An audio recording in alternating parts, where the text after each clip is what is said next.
at a higher rate. They're able to consolidate information better, they're synthesizing their learning, and they're able to compare and contrast. The higher level thinking skills are all maximized with the technology. Well, if you just scan the room, there's over 35 students in this room, and you can hear a pin drop, and I think everybody's very engaged, and it changes the playing field. I call it the iPad whoosh. When you put an iPad in front of a student, it just goes silent immediately. They're engaged, they're learning, they're explaining what they've learned. It's a very exciting tool for the kids to use.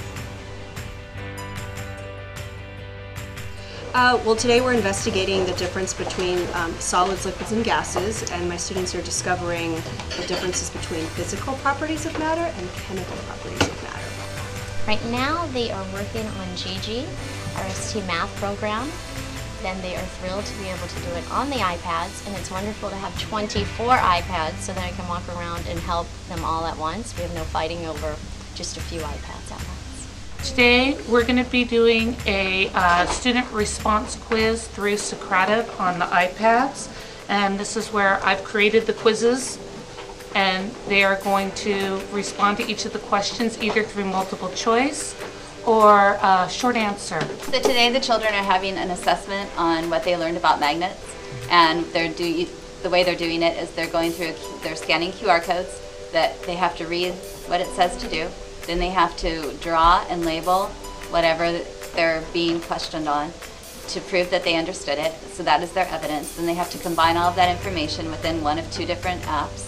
And after that, they have to compile all of that, label it, and then when they get to the end, they'll be pre-taught for what we're going to do next, and it makes the connection and the link for the teaching. We have a science experiment today that involved using cold water and also very hot water. And I have my assistant, Alexandra, filming and projecting what is actually happening with our experiment onto these clients' smartphone. We would love to have our own iPad cart in our classroom. We borrow it when we can.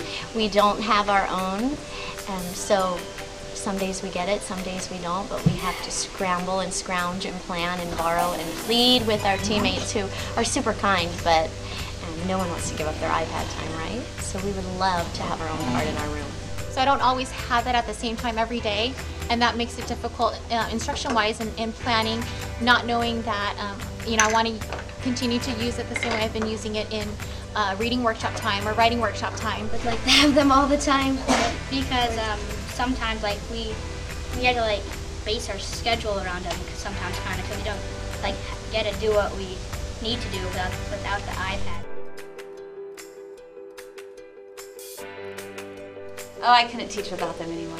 There's no way I could go back to the teaching without a whole class set of iPads. I think I would have to cook first.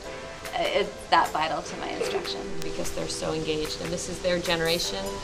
They've grown up with touch screens. They're very familiar with it. For us, we have to kind of hunt and peck, but they know exactly where they're going. They're very fluent with the technology, and the longer we keep it out of their hands, the more at a disadvantage they will be. My goal is for every student in the school to have a one-to-one iPad, and the goal is to have it in their hands by September.